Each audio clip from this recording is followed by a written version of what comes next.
Is the Trump administration ready to re-engage with North Korea? How would Japan feel about that? And what about South Korean elections a little over a month from now? All this and more next on The Impossible State. North Korea is the impossible state. It's a place that stumped leaders and policymakers for more than 3 decades. It has a complex history, and it has become the United States' top national security priority. Each week on this show, we'll talk with the people who know the most about North Korea.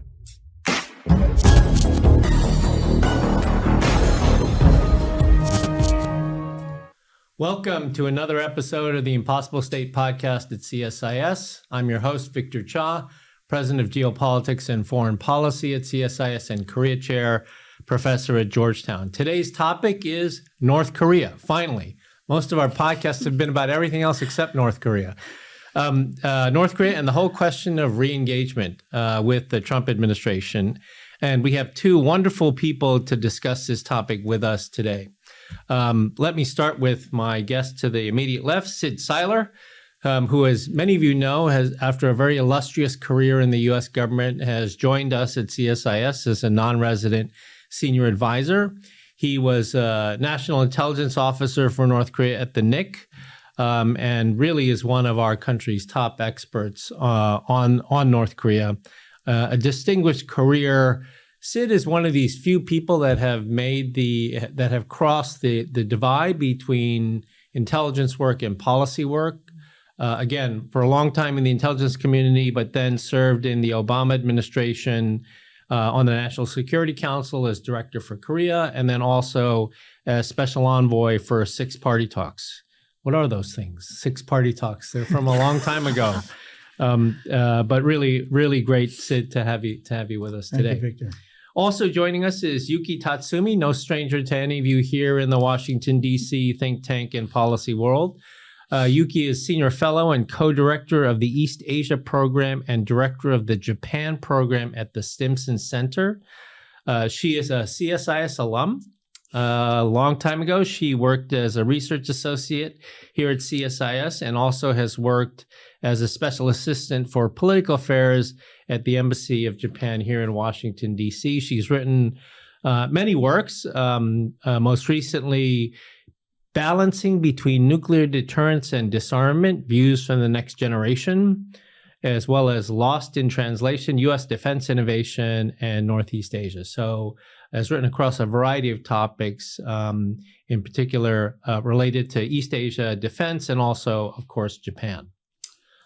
So folks, we want to talk today. We thought it was about time, given some of the speculation in the press that there might be rumors of efforts by the Trump administration to re-engage with North Korea to try to take on this topic.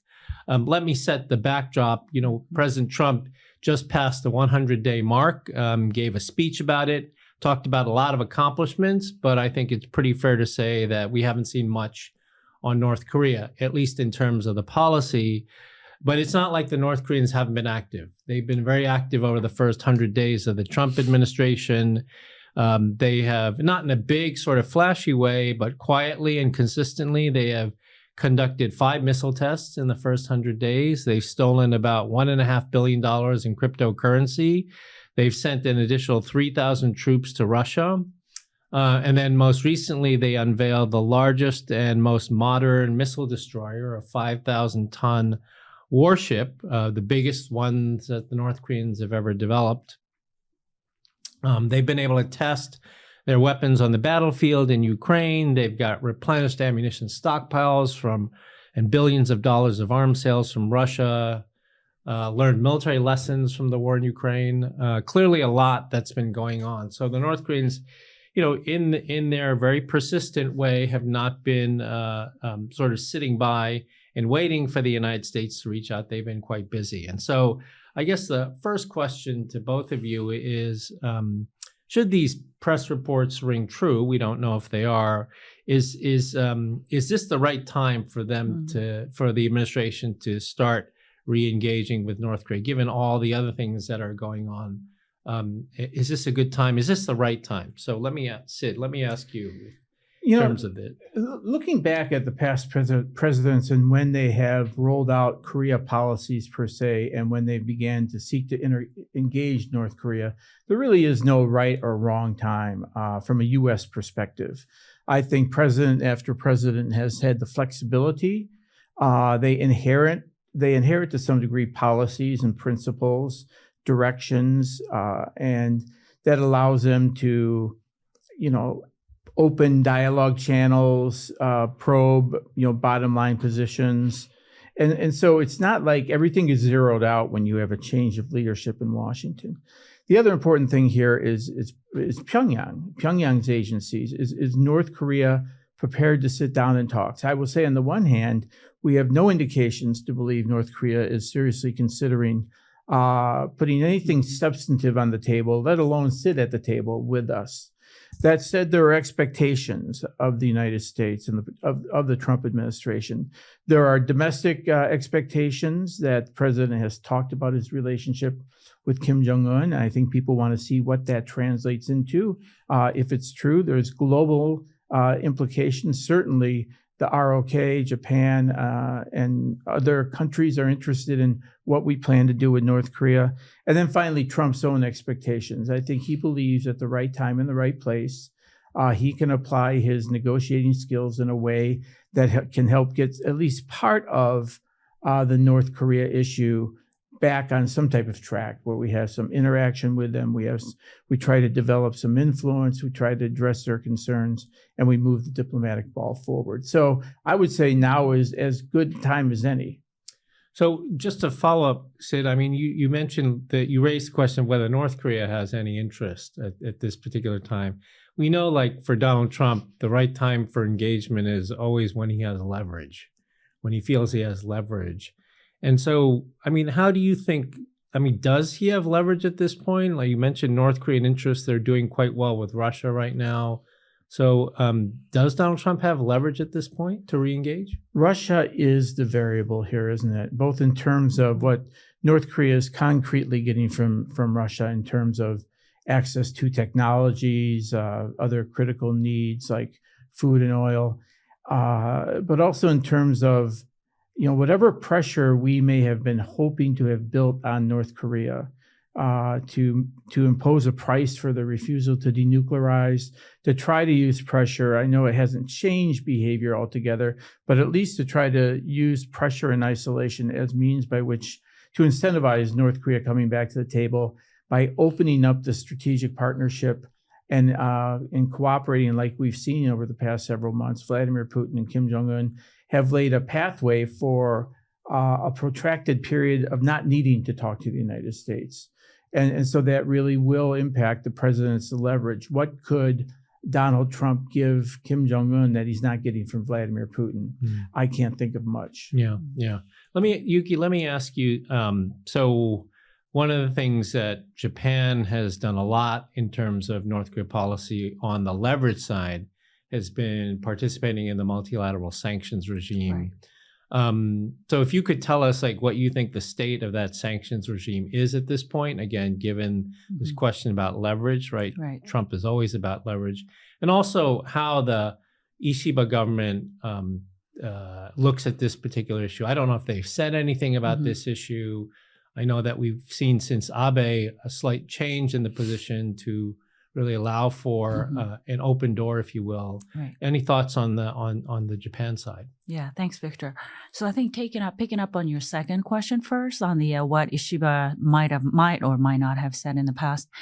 He really hasn't said much since his time in the office. He's very focused in his first, 6 months or whatever in the office by getting his relationship with Trump administration right. And they're in the thick of tariff negotiations right now. So I don't think this particular leadership has much of a bandwidth to pay attention to anything else. That said, though, Ishiba did say in his policy speech, I believe, in the Diet at the beginning of his administration, he did make a reference to the fact that all these abductees' families are getting very, very elderly, and they have already begun, many of them have begun to getting either very sick or, passed away. So he did express a desire to seek some kind of a resolution to this for the sake of those aging families. But beyond that, I really haven't heard much specific, let alone, him making any specific comments about sanctions that Japan has been participated in. But, picking up your point, I think because, it always has been China always has been the first country to give the way out to North Korea out of the sanction tight spot. But after, its relationship with Beijing starts going a little bit of a south, but then now North Korea has Russia, which is a great backup. It's like a better backup than it has ever hoped for. Mm-hmm. So it really doesn't I think sanction regime, although it's still in place, doesn't have nearly as much bite as it might have been in the past. And that also de-incentivized North Korea, frankly, to come to the table, in my mind. What about, can you say more about, so the abductions issue has been such an important issue. It's been sort of the way Japan's policy towards North Korea has been steered, right, for the past. Is that really still the case very much? I mean, what's the domestic political context of this issue for Japan? If if Trump were to re-engage with Kim Jong-un, where would Japan be on that? Would they be ready to move forward as well, or do you think they would pull back? Or I think that abductee issue is a very interesting one. It now has a place in a different context. Now, Japan's issues with the northern territories vis-a-vis Russia used to be in this category too. That it is a very historical issue, and then obviously it's one of the World War II legacy issues with Russia on this territory issues. But then with North Korea, it's in a very different context, but still from the legacy of the Cold War era. And but they both have a similar place in a Japanese foreign policy in a way that no Japanese leader can say anything about those issues not important for Japan. It's just politically not palatable to any Japanese leader. And then I think, in a sense, that really has put Japan in a box for the last few decades, since this our trial of diplomatic effort to denuclearize North Korea has ever begun. So I think if let's say, for hypothetically speaking, if President Trump announced on his Truth Social that I am meeting Kim Jong-un, right? First thing Japanese would try to make sure is that his talking points will include his reference to abduction. Yeah.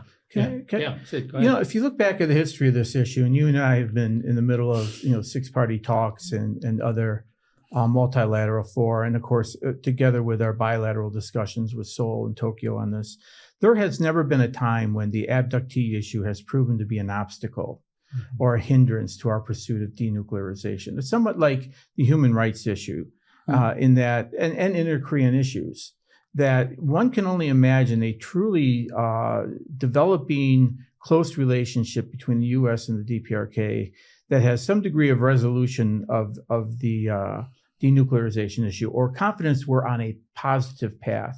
And a North Korea that's made that strategic decision is likely to be responsive to our calls for them to talk to Korea more sincerely and to address Japan's legitimate concerns about their the abductees. But again, I think people have mischaracterized Japan as unilaterally pursuing this niche issue at the expense of denuclearization objectives, and that's just not been the history of the talks that I've been involved in. I agree with that. I think Japan always has found a way, by working with the United States, to place the abduction issues always in the mix, but doing so in a way that it does not block any types of denuclearization effort, because they do realize that is a much more clear and present and urgent issue that they need to address for their national security concerns. Yeah.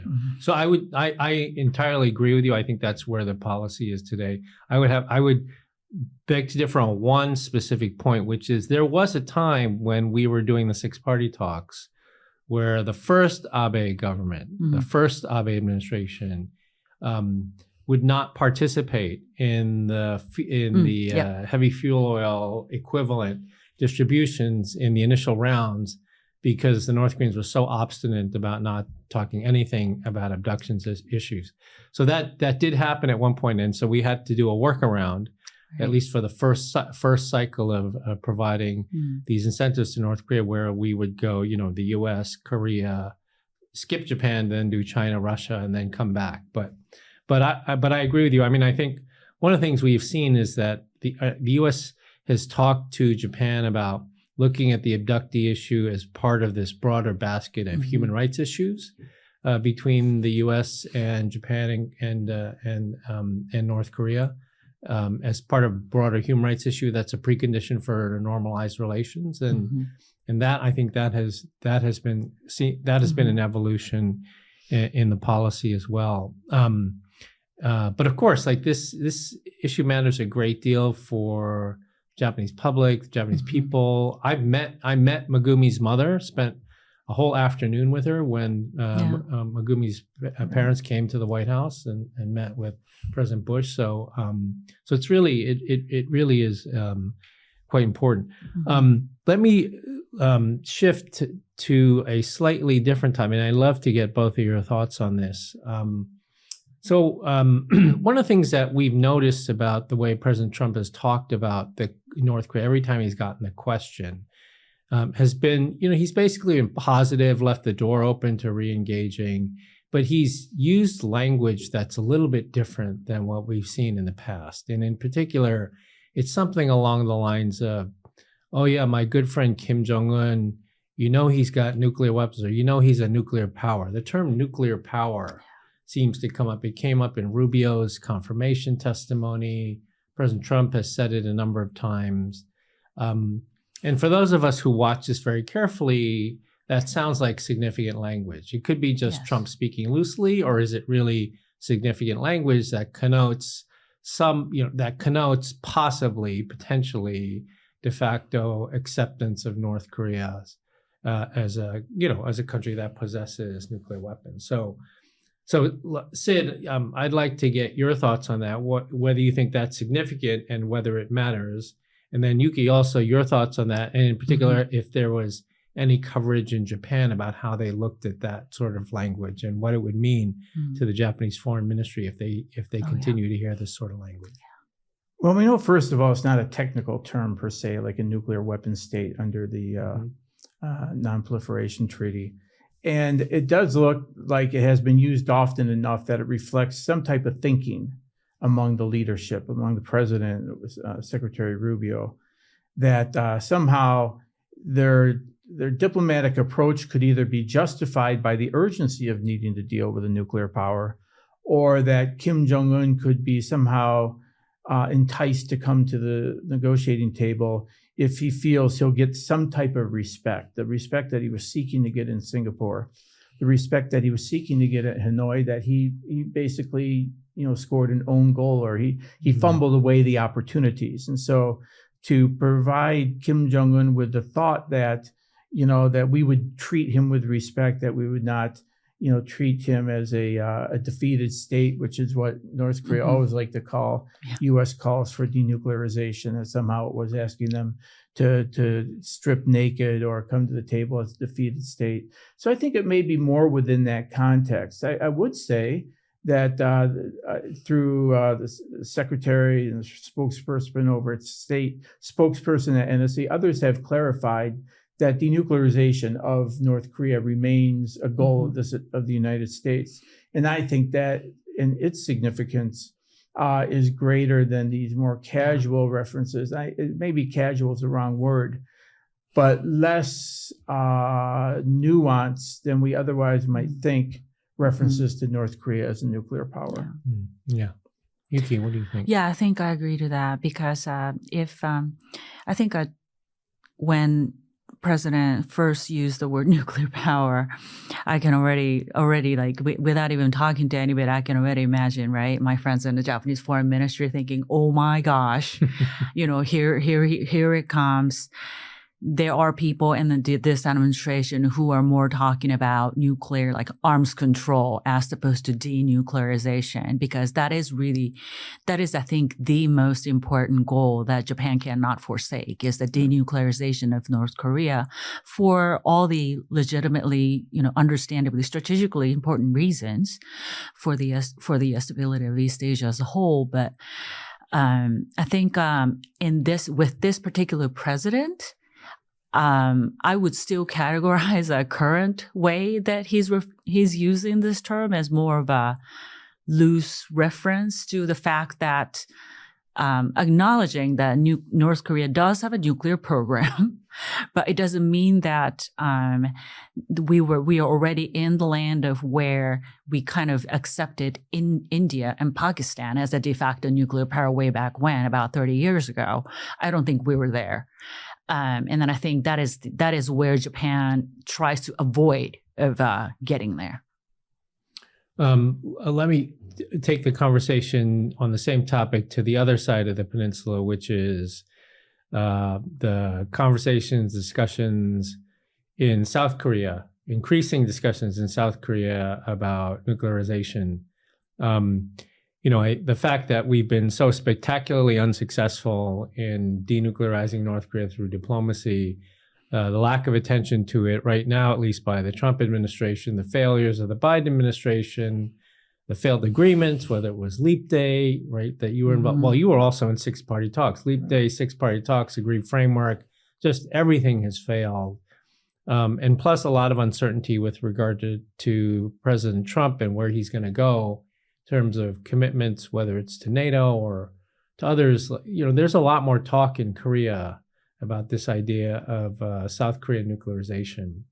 So, Sid, I want to ask you how you read that, and then Yuki, I wanted to ask you, what's the Japanese reaction to this growing chorus of opinion on the topic?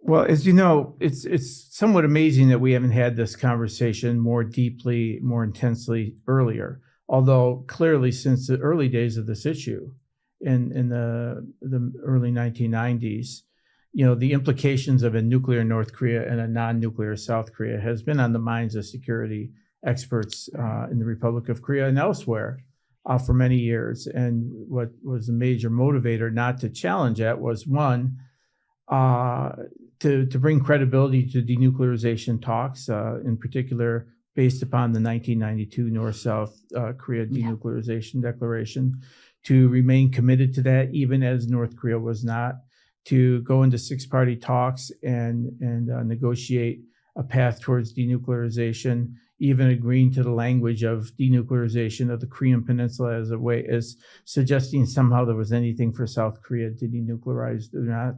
So we're at a point in the evolution of this issue where the conversation, in my opinion, needs to be had. Even if the result is clearly this is not going to meet South Korea's deterrence needs. Right now, thanks to good work in the last administration, we addressed some of these extended deterrence concerns. We had the Washington Declaration, stood up the NCG, started to discuss how to meet the North Korea threat. In the months and years in the immediate future, I think there are going to be examinations of arms control formulae or some other approach to North Korea that maybe addresses some issues of concern to the United States, but brings into question the credibility of the U.S. Extended deterrence to South Korea. So we need to continue to have these discussions, whether it's about a nuclear South Korea, whether it's about the reintroduction of non-strategic nuclear weapons to the peninsula, whether it's about dual-use aircraft and other options. I think it's a natural topic for discussion. Mm-hmm. And we see it coming up quite a bit now in the opinion polling and other sorts of things. What is the Japan reaction? I find that when I go to Japan, what is interesting to me is when I meet with Japanese security experts, it used to be that the first thing they would ask would be about North Korea, denuclearization diplomacy. Is the U.S. going to engage? Now the first question is not about North Korea; it's about South Korea. And do you think South Korea is going to go nuclear? Yeah, I think that recent trend discussion or direction that South Korea's domestic discussion on this issue is going, it definitely is been noticed by Japan, being very closely watched. There are two clear there are differences amongst how they receive it between South Korean discussion about reintroducing, American tactical nukes into South Korea versus South Korea's own indigenous nuclear program. Mm-hmm. The latter, I would not say it still wouldn't cross the threshold for Japan to start actually taking steps for indigenous, but that South Korea's, let's say, announcement of we're going to pursue our own indigenous nuclear program, that will definitely reactivate very intensely some of the internal conversation that Japan has had in the past about re-examining what their nuclear option might be. And that definitely then, in that case, that'll involve whether their traditional approach, which they continue to maintain up to today, of maintaining what's known as nuclear non-3Ps, do not possess, do not produce, and do not introduce, would those exactly three same principles still hold to meet Japanese need for its deterrent needs. And there are always a question about maybe Japanese government should formally say only 2 Ps apply, and we're dropping third P, which is not to introduce. And make it even more, kind of open the aperture toward a little bit more toward, up to this point, introduction of U.S. nuclear weapons or nuclear subs are up for, technically speaking, consultation, a prior consultation between the two allies. But if they get rid of this third P, that drops. So that kind of opens the door of U.S. strategic forces comes in and out of Japan without even making any making any announcement or any consultation. So would that be come into consideration? If South Korea's indigenous nuclear program will probably put that in very much of an active play. Mm-hmm. The I guess one of the things that I don't know but I noticed sort of at the end of the Biden administration in their efforts to try to engage with North Korea, they said basically we're ready to talk any place, anytime, and if they got the question about are you willing to talk arms control or threat reduction, which is a code word for saying, you're accepting them as a nuclear weapon state. The response was always something along the lines of, we're happy to have discussions on anything that sustains and bolsters stability and peace on the Korean Peninsula. So it was like a slight change in wording that sort of left the door open to, we're ready to talk about anything.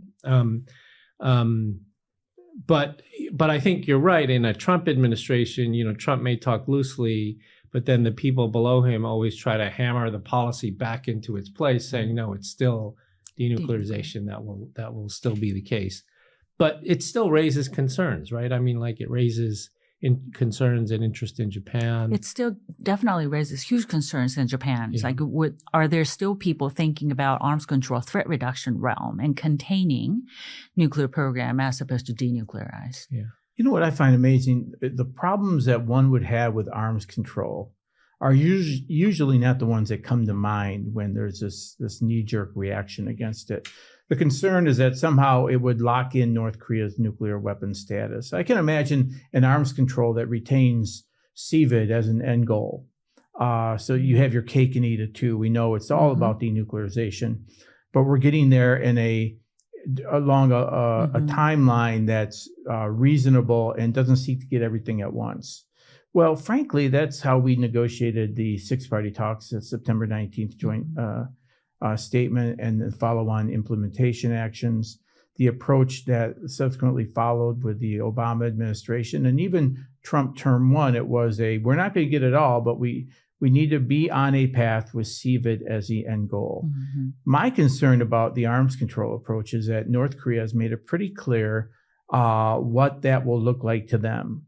And that will be looking at parity with the United States as a nuclear adversary, starting with United States rolling back its military exercises, rolling back its extended deterrence, strategic asset demonstrations, putting U.S. forces on the table, and putting the very U.S. security commitment to the ROK on the table, because all of these consist of what North Korea Yes. describes as the nuclear threat that they face. And only when these things are addressed, the exercises extended deterrence, U.S. forces Korea, U.S. ROK security treaty, then and only then can North Korea consider denuclearizing. And what that means is we would have to really reduce the nuclear deterrent that we provide South Korea in order for the hope that maybe North Korea might accept Right. certain limitations on certain weapons. And it's just not appealing when you think about what the negotiating objectives of North Korea would be under arms control talks. Right. Mhm. So, I mean, if we think about this on the ground, the easy way to square the circle is to, if they were to meet again, just to get them to reaffirm the Singapore statement, which had Right. denuclearization in it, Yep. and then start to engage and, effectively threaten to like freeze the facilities, get inspectors back in, get a nuclear test ban, all these things. But your point is that those intermediate steps, we're very familiar with them. We've done them before. But this quickly becomes not a very feasible prospect when we think about what the North Koreans will demand. Right. Because you were personally involved, we were both personally involved in that period of the six-party talks in that 2006, 2007, 2008 time period. And look at how much the North Korean nuclear threat has changed. There's no way they're going back to the table and putting anything of significance on that would attract us without high demands of us that I think we would just find unacceptable. Find unacceptable. Yeah. Yeah. Can I ask you, Yuki, the other piece of this, obviously, we Yeah. talked about leverage, whether Trump has any leverage. North Korea is getting a lot. You said they're basically getting everything from Russia that they could have wanted from China, right? And more. From a Japanese perspective, how does Japan look at that growing tie between DPRK and Russia? I mean, clearly it's not good for Japan, but how are they thinking about that? And is their entree to that issue really Yeah. through DPRK or is it through Russia? So short answer is yes, very concerning, but it has kind of a many dimensions to it. So clearly, Russia giving North Korea a way out of sanction is concern in this context, right? But then what this deepening ties between North Korea and Russia also means for Japan's own national defense is that it could mean more active Russia on the north side of the Japanese archipelago when Japan starts to refocus its defense force posture more towards southwestern island, away from that north, right? So that means potentially Japan basically, have a long archipelago and they finally start swinging down to southwestern island to meet Chinese maritime challenges. But then what this could mean is that they might have to swing some of that back up to north. And, they have a demographic issue to, fill in all the billets. They have resource issue because of its aging population and economy. That presents a lot of national security challenges for Japan on many different fronts. Interesting. I mean, I know that Japan is very concerned about this so-called opportunistic aggression scenario with something happening in Taiwan and then something happening in North Korea or vice versa. Right. But, but you're raising this other issue, which is even putting aside the two contingency scenario, that as they focus more on the Southwest islands for a Taiwan contingency, there's a lot of things that Russia can do in the North. Yeah. And does the military relationship now between DPRK and Russia, does that help Russia in the North? I mean, a lot of it's troops and munitions, but I guess it's missiles too, right? So. Yeah, I think to them it does. It does kind of mutually helping is probably the best word that I could use. But throw China in the mix too. Because Japan was already worried about China and Russia doing more coordinated actions precisely on that side of the archipelago these days, right? And then it didn't go unnoticed when Japan was, pulling all the forces in to respond to that, triple disaster 10 years ago. China and Russia keeps doing this incursion into the into their airspace. Then they have not forgotten that. So, basically multiply that intensity times 10 Yeah. in this current environment. Yeah. Very worrisome for them. Yeah. Last question I want to ask you, Sid, is so there's an election in South Korea, June 3rd. There will be a new president of South Korea. How would that election affect a Trump engagement scenario, or how would a new Korean government respond to a Trump re-engagement scenario with North Korea? That's a great question. And I know that, one of the principles that we had in place during the Obama years was that, we would place a high priority on the alliance above all else, so that we didn't chase Pyongyang down roads that appeared to have some type of glimmer of hope in a way that passed Seoul, that Korea passing, that they're concerned about, and would cause rough feelings in the relationship and angst and what have you. So there was a commitment that I think carried over into the Trump administration, Trump term 1 and Moon Jae-in, coordinated quite closely on their approaches. And I think they were able to calibrate their respective approaches to North Korea in a way that was complementary. And I think that would be true regardless of who is new. Obviously, the difference between the conservatives and the progressives in terms of how they may seek to approach North Korea will be significant. I don't know that North Korea would act much differently toward a progressive government than it would towards a conservative. Just they have shown no interest in talking to the United States. They've demonstrated recently, they said so directly that they were fooled by Moon and deceived by Yoon, and frankly they've given up hope for talking with South Korea. So I'm positive that we can navigate these waters regardless of the outcome of the election. I think for the progressives, they must learn that this is not simply a turning back the clock to 2018 and 2019. The difficulties in the relationship with North Korea are not the result of the hardline Yoon administration policy toward the North. They're the result of Pyongyang's choices, behaviors, and actions. And the same, by the way, I think holds true for China and Russia as well. So I think, I hope that regardless of the outcome of the election, we will have a partner who is willing to engage with the Trump administration in addressing these key security concerns in Asia. Right. And then just to finish, Yuki, could I ask you Yeah. that, so, the last major engagement between Japan and the PRK was the so-called Pyongyang Declaration that was Koizumi and Kim Jong-il.